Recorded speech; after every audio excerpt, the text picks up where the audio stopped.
The NBA is back. Opening night, 2 games. Rockets, Thunder, Warriors, Lakers. Let's recap all of the action. Let's temper down the overreactions. Michael Bolton, you're pumped. Let's go. Thanks, Josh. It's Michael Bolton here, and it's time for another episode of the Locked On Fantasy Basketball Podcast. Let's get to it. Let's get to it, indeed.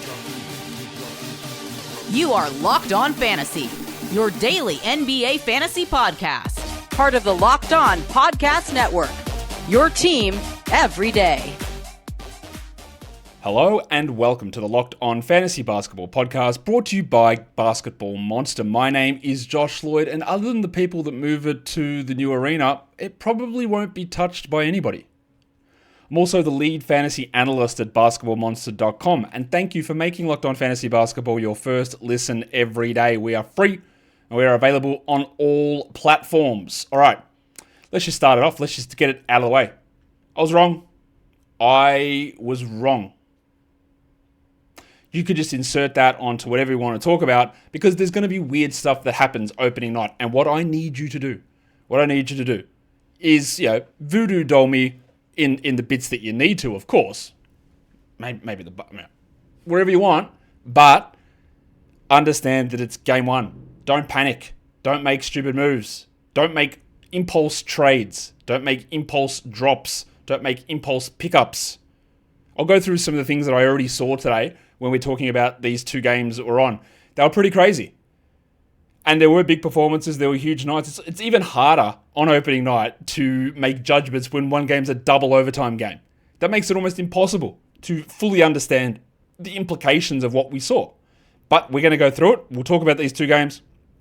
A bit of news that's extra for tomorrow as well. And of course, at the end of the show, your favorite thing. We're going to do the lines of the night, the monstrous, the waiver wire, the young gun, all that stuff. And you'll be glad to know that obviously Victor Wembanyama is not eligible for young gun of the night anymore. So it's wide open.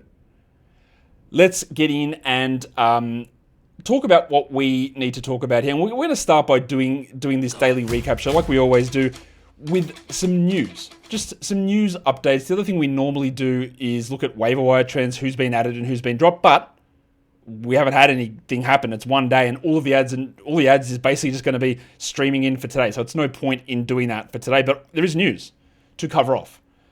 The Knicks. This is important stuff. We know that Josh Hart is out. Mitchell Robinson is also out, while Karl Anthony Towns is listed as questionable. So just be cautious with that. Obviously, the Robinson stuff, load managing on opening night, is not great news. And his value is not high enough that you would need to hold him necessarily. In fact, could that be? Could it? Is it the first one of the season? Mitchell Robinson. Get that garbage out of here! Thank you, John Armstrong. You don't necessarily need to hold Mitch, but tomorrow you might be getting some Gershon Yabusele action. You might be getting some Ariel Huckporty into your life if Karl Anthony Towns isn't there. You might be getting more Jordan Clarkson and shots and that sort of stuff. So the Knicks team could be very interesting. We've got an update on Isaiah Collier. He hasn't played at all in the preseason, and now he's going to be reevaluated in another week. Can we do 2 in a row? John? Get that garbage out of here! Do we need to hold on to Isaiah Collier? I didn't think that he was going to start. He is a nice assist player, but with Walter Clayton there, with Keontae George there, with the team sort of healthy around him, and then he's going to have to work his way back in. I'm not, obviously, injured reserve, we hold on to guys, that's fine. But I'm not certain that he becomes his super high priority guy. The Dallas Mavericks put out game notes for their opener against the Spurs, and it had a projected starting lineup. Now, that could be completely false, but I just wanted to highlight that in that projected starting lineup, on the official Dallas Mavericks game notes that's distributed to the media, Cooper Flagg's listed at point guard. PJ Washington's listed starting at small forward. D'Angelo Russell is off the bench. So, and what also we heard from old mate Jason Kidd is that he was saying that Ryan Nembhard was going to get some minutes early in the season. So just be aware of that if you do have D'Angelo Russell. I'm not going to jack him just yet. We could get there, but you know that I was pretty down on him draft season. And Flagg may not start a point guard. PJ Washington might not start. But just be aware of that. And then, out of nowhere, Goose, Anthony Edwards, pops up on the injury report. The man that's indestructible, the man that never misses games. He will always carry you. That's why you want to pick him early, because he never misses time. He's questionable with back spasms. I'm not saying that he's going to miss. I don't think he will, but it sort of did come out of nowhere. So just be aware of it. That opening night, Anthony Edwards is listed as questionable with back spasms. Now, if he does miss, Terrence Shannon, Rob Dillingham, Jalen Clark will pick up that slack. I would be very interested in considering Shannon, but of course, there's 12 games on. So you wouldn't, if you go to add someone like Terrence Shannon, Rob Dillingham, you have to think that Ant's missing multiple weeks or 5 days, 7 days, whatever, because you're not going to play these guys with a 12-game day on. So just, again, be aware of the way that stuff can go. Should we just do it? Should we just go into the first game of the day? We probably should. Game 1. The Houston Rockets, the Oklahoma City Thunder. Let's take a squiz. Let's have a chat about the game. The Thunder on ring night looked like they were going to lose, to be honest. But it does go to double overtime and they win at 125-124 is your final score in favor of the Oklahoma City Thunder. Let's start with the Houston Rockets side of this. It was Kevin Durant's first game for the Rockets, and they went big. We knew they were going big. Steven Adams started. Let's start with Durant, and I did have someone say, hey man, a bit underwhelming. What do I do with Durant? Like literally nothing. Like absolutely nothing. Durant had 25, 9, and 3, and yeah, he had a 0-0. He didn't have a steal, he didn't have a block, didn't have a 3. He only shot 16 times, which is the third highest on the team, which seems really low. It's fine. We're okay. It's Kevin Durant. Let's talk about probably the biggest news from a positive perspective in this game, and that is the play of the delicate dancer, Alperen Sengun. He was amazing. He did play 49 minutes, but he had 39, 11, and 7. 2 steals and a block. Getting defensive stats out of Sengun, amazing. But that's not the key thing here, is it? Because he hit 5 threes. Now, he will not hit them like this. I will 100% guarantee you this. What is the thing to take away from this? Is that he attempted 8, and he never does that. He hit 63% overall of his threes. That won't happen. But he hit 8. He also went 10 of 11 from the free throw line. And you know that this is a guy that's like a 70% free throw guy, one of the detriments to people's rankings of him. Now, I had him as a second round guy. And him being a good free throw shooter bumps him up probably a little bit, but not a huge amount, because you know that when we're talking head to head, we can disregard those things if we want. But this is a pattern that carried over from the preseason. He was an elite free throw shooter in preseason somehow. He's an elite free throw shooter on opening night. I'm not ready to say that he is now great at it, but they're very encouraging signs. And having good three-point shooting and free throw shooting together is a great positive indicator, and we love to see that. He played 49 minutes, and Steven Adams, next to him, played 37. Now, Adams played 37. He had 4 points with 13 rebounds. So a lot of you will look at that and go, well, minutes are important. That's true. You go, well, 37, yeah, that's great. Remember this. He will not play back-to-backs. They don't have one for a while, not a big deal. He will also not play 37 minutes a night, and he won't start every night. So that's way more than I thought Steven Adams would play, and if he's regularly getting 30 minutes a night, we have to consider it. But we've also seen Steven Adams as a 30-minute-a-night player, and it just barely touches the sides. So I don't get too excited about it. Don't get too over the top about that game from Adams. And the corollary to Adams here is Reed Shepherd, because you're going to want to tell me how bad he was. I get that. He struggled at times. He played only 28 minutes, and some of that was because of an Amen Thompson cramping issue at the end. He had 9 points, he had 4 assists, he had 1 steal and 1 block. All right, I get it. If you drafted Reed Shepherd, you did know, you might have known after you drafted, but you did know that Steven Adams was starting this game. We knew this in advance. We knew that this would probably be a somewhat limited minute game from Reed, and he'd probably get 24 minutes or so. And he did, outside of the overtime stuff. What I don't like is the 27% shooting, but if he's a 27% shooter ongoing, he'll get cut. So that's not going to be a thing. He got 4 assists, he had a steal, he had a block. Yeah, he looked overwhelmed at times. And it might be a little bit of rough going. I would hold him. And let's see what the pattern moves into. One of the other big question marks that people are asking me already is the play of Tari, maybe never season. Eason wasn't very good. He played 22 minutes only. He had 3 points. That's not good. 22 minutes off the bench in double overtime is bad. He shot 17% on 18 usage. He had 3 points and 5 rebounds without getting a single steal. Should you be worried about Tari Eason? It's not great, obviously. But I think what I did say about Eason is that, like, we might project him at 26 minutes, and he might not ever really play 26 minutes in a game. He'll play 21 or 22, and then when he starts, he'll play 32 or 33. And in the middle, we end up with that Bobby Portis-ish number that he never actually gets on a regular basis. So I'm not panicking about Eason. It's not great, obviously, but for a guy that probably is a top 100 player, We're not making any drastic moves. I don't like how the minutes were distributed. I also don't think that Josh Okogie is the answer. He played 20 minutes here, so I think that Eason will be better than this, and I'm very clearly holding. Let's talk about a man who played 39 minutes. Bit weird to see his usage as high as it was, but 18, 4 and 5, steal and a block. Now, if they're going to go just incredibly tall every game, his rebounds will suffer. But he did have 5 assists, a steal, and a block. He also attempted a lot of threes. They did not go in, but he attempted 7 of them. The fact that he shot 47% while going 0 of 7 from 3 is pretty astounding. The fact that he attempted them is good in terms of the confidence is there. It's not great for the overall fantasy appeal, but I would think that I'm taking that as a positive for Amen Thompson. Jabari Smith, just not much there, 16 and 5, and not a lot, I don't think, to really chatter on about what we got out of Jabari. It's fine, you hold him, but overall, I think from what we see here, I'm not rushing to add Adams. I'm not dropping Reed. I'm not dropping Eason. I'm not worried about Durant. I'm not all that worried about Amen Thompson. I think it's pretty stock standard stuff, to be honest. We'll come back and talk about the Thunder side of this in a sec. Today's episode, though, it is brought to you by the big fellas over at PrizePicks. The NBA season has obviously started, and one of the best ways that you can make money from being right is at PrizePicks, because you pick your individual projections, the more or less on the individual stats, you get them right, you get paid.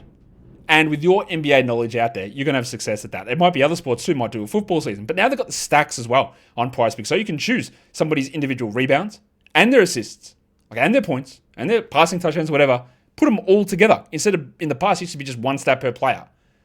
You also now, when you play your first $5 lineup, you get $50 to use instantly when you play that $5 lineup. But you've got to use the code LOCKEDONNBA. So download PrizePicks, use the app, have fun, enjoy it, and of course, play that first $5 lineup to get yourself $50 by using the code LOCKEDONNBA. Today's episode is also brought to you by Built. You don't like paying rent, but why not get something out of it apart from the house that you live in? Because you've got to do that. You've got to pay. But now you can get some rewards. With Built, it is changing the game by turning your rent payments into real rewards you can actually use. When you pay your rent through Built, you earn flexible points that can be redeemed through hundreds of hotels and airlines, future rent payments, or your next Lyft ride, and more. So turn your rent into rewards and start earning points around your neighborhood by going to joinbuilt.com/LockedOnNBA. That is joinbilt.com/LockedOnNBA. Make sure to use that link so that they know that we sent you.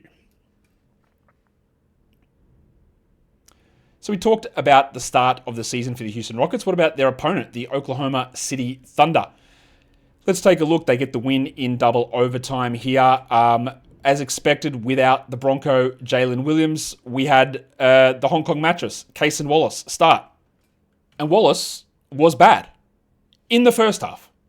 This is where things like steals in particular are such a volatile category, because in the first half, Wallace had 0 points, 3 rebounds and 3 assists, and nothing else. And he ended up with 14, 7 and 5 with 4 steals, which is an incredibly good line. He hit 3 threes, but basically all that came in the second half and overtime. Cason Wallace, we talked about him on the daily streaming show, and he was the guy that I asked, hey, is he rostered in your leagues? He probably should be, at least for this week while Jalen is out and they've got a good schedule.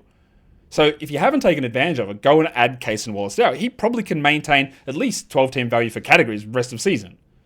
But it's going to be up and down. He was great in this game.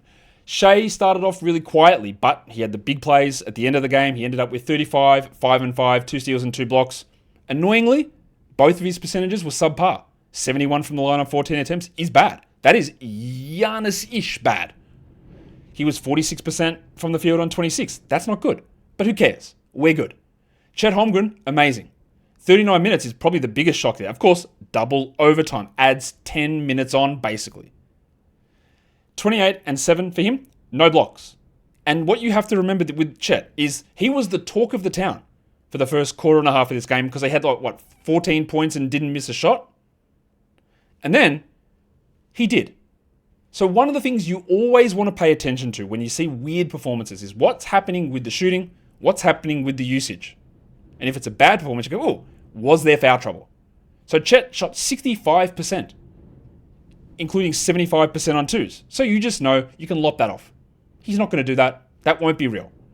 And then because he was so on fire, he was just getting a lot of shots. 26% usage for Chet in this game, which probably doesn't hold quite at that level. So while it's great, and you might think that you've got this big success, and maybe you do. There is very far from a guarantee that Chet is going to be this good. Now, on the flip side, he will block shots. I know that'll happen. But I'm not convinced that this is a huge awakening. They changed their lineup in the second half. The rabbit hunter, Alex Caruso, started in place of Isaiah Hartenstein after Hartenstein started the game. Now, Hartenstein did foul out and played 37 minutes. He had 6, 9, and 5, while Caruso had 8, 2, and 3 with 2 steals. Good numbers overall. Well, no, that's not true. Okay numbers from both guys. If you stream Caruso in, keep streaming him. 2 more quality games coming up. If you've got Hartenstein, you hold it. You don't worry too much about it. Lou Dort was his usual self. If you do have Lou Dort, the only reason I hope that you have Lou Dort is because of the schedule. Otherwise, Get that garbage out of here. Dort had played 45 minutes for 6 points on 17%. He did have 5 assists and 6 rebounds, but he's just not close to a 12-team league guy. And then, one of the bigger surprises, I guess, in this game, and especially early on, he had an unbelievable start to the game, was AJ Mitchell. He was pretty good last season. He had the toe injury, and then he came back, played some games in the playoffs, but he was great in this game. But it is worth noting, you could look at it and go, man, especially if you're somebody who inadvertently, your eyes get drawn to the points, because you go, man, 16 points, third on the team in scoring. Who is this AJ Mitchell? All right, that's an understandable reaction. He had 16 points. But in a double overtime game, the big fella played 15 minutes. He was able to get here because he had 39% usage with 50% from 3, which is clearly fake. It's clearly fake. Don't overreact to it. The only reason to do it is the 2 quality games coming up. But he is a bench player that when testicle legend Nikola Topic returns, Isaiah Joe and Jalen Williams, he's not going to play, he probably plays fewer than 15 minutes, which is not a good thing. So don't overreact to these sort of performances. We saw Brooks Barnheiser get first half minutes, and that was it. He played 2 minutes and that's it. So again, this team is deep, and we're going to have problems with squishing these minutes. So you see what Mitchell did, you see what Wallace did, and it's not going to be a maintainable scenario. We'll come back and talk Warriors-Lakers in a sec. First, though, today's episode is brought to you by Rugiet. Let's be real. Making excuses doesn't solve anything. You've heard them all before. It's just stress, or you're tired, or it happens to everyone at some point. But when it comes to performance, sometimes your body just needs a little bit of extra support, and that is where Rugiet comes in. Rugiet.com offers fast-acting, doctor-prescribed treatments for ED designed to help you stop making excuses and start making moves. Rugiet makes it easy to get started. You just connect with the board-certified doctor 100% online, no awkward waiting rooms, and no in-person appointments. And if prescribed, your treatment will ship directly to your door discreetly. So go to rugiet.com/LockedOnNBA to get 15% off your first order. That is rugiet.com/LockedOnNBA. And don't forget to use our code LockedOnNBA so that they know that we sent you. Rugiet. Stop making excuses and start making moves.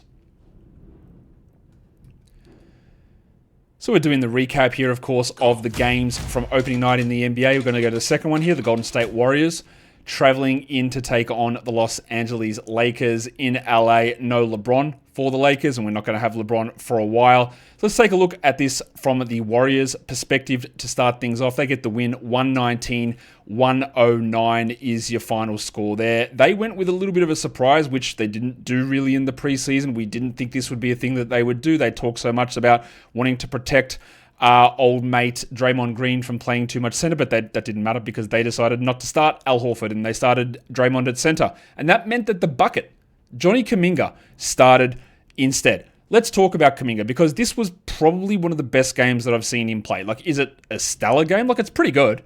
33 minutes, 17, 9, and 6 with 4 threes. He shot 55%. Now, he is not known as a good shooter, and of course, to get that number, he had to go 67% from 3. So we can automatically discount that part of it. Doesn't mean you need to discount everything, but as I like to think and like to do, let's take 2 of those made threes away. That would mean that he had 11 points. Now, what I do like is how active he was, the movement and the passing. 11, 9, and 6 is still good. Now, we've talked about him as a solid enough points league guy, and I had real doubts about his category league value because I wasn't sure he wasn't going to play enough. This, honestly, came out of nowhere. I had no idea that we were going to get Kuminga starting and playing 33 minutes. As a 33-minute-a-night guy, I've got no problem with grabbing him. Will they do this every game? I don't know. Of course, it's Steve Kerr, the foreseeable future legend, but that is an interesting development, and it's one that's worth considering if you're looking to make a move. Because there is a sustainability to those minutes, if that is the lineup they go with. And pre-game, they also said that Al Horford was going to be limited to low 20s in minutes and no back-to-backs, which I wasn't really sure he was going to play low 20s. He played like 28 minutes a night down the stretch last season for the Celtics. So 22 minutes a night for Al is just nowhere near good enough. Get that garbage out of here! Horford had 5 and 5 in 20 minutes. If you are holding Al Horford, the fact that he can go down this low is an easy drop. Quinton Post only played 9 minutes as well.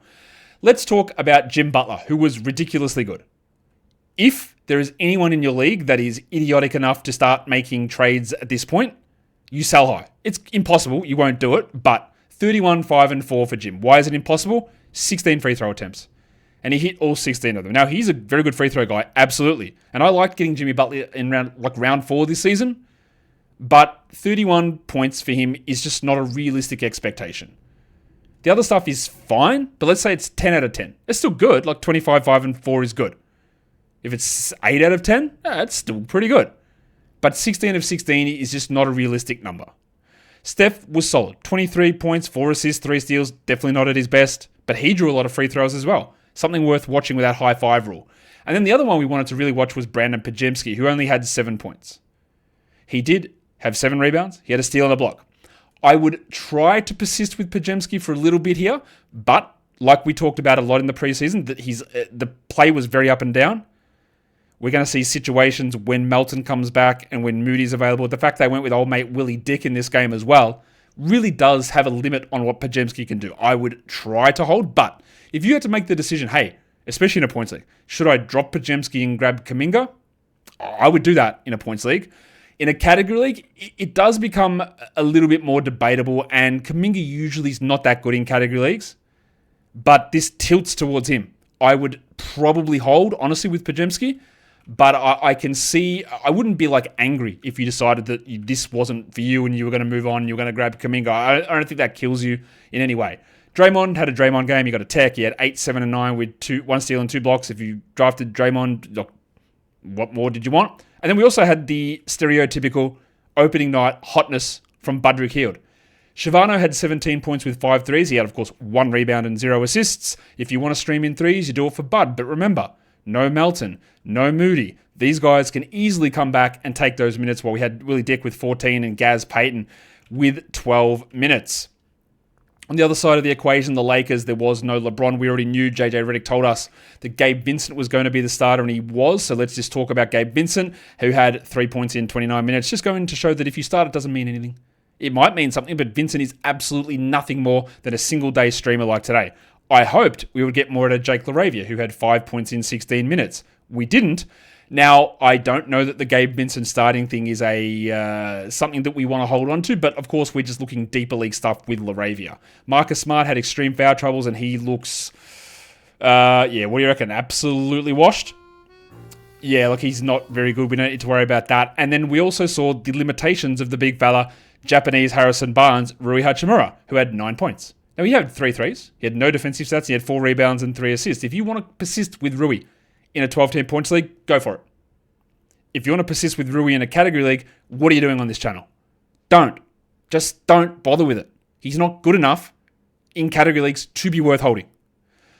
Austin Reeves had early foul trouble, but as predicted, we thought he would really cook, especially without LeBron. 26, 5, and 9, and Luka was amazing. 43, 12, and 9, 2 steals and a block. Somebody, shout out to this guy who messaged me, or not messaged me, tweeted at me, so his stuff's public, asking, man, he had an offer for trading away Luka. I go, why would you want to do that? He goes, I think I'm getting good pieces back. No, you do not do that. You don't trade away Luka before the first game of the bloody season. Luka had 43, 12, and 9, 2 steals, a block, and 2 threes. And one thing we also said in the preseason is Luka was solid at free throws last season. That does not mean that it is solved. You should enter into a category league situation with Luka assuming that it might not be great. It might be fine, but it might not be great. And he went 7 of 10 from the line. Will he be 70% every game? Probably not. But it wasn't solved. It was just average. And when you average at a percentage, any little movement either way blows things out of proportion.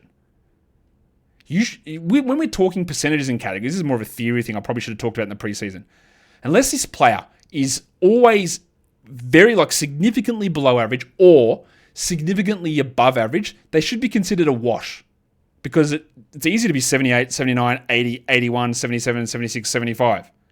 And then you go into, he's a negative or he's a positive. But in the end, it doesn't matter that much. Like, the swings around it, if you're banking on that performance, it's not going to go well for you. And I think that's sort of where we are with Luka. I wouldn't say DeAndre Ayton's beginning was great, but what is encouraging, he played 34 minutes. He had 10 and 6 with a block, and amazingly, he attempted 2 free throws. Now, he missed both of them, but he did attempt them, which for DeAndre Ayton is not something that you can always say. So that's the games. Only 2 of them on. That's what happens on opening night. But what we will do now, of course, is give you the lines of the night. The monstrous line of the night. It went down to 2 people, Sengun and Doncic, and in the end, Doncic gets it. 43, 12, and 9 with 2 steals and a block. Ridiculous numbers from Luka.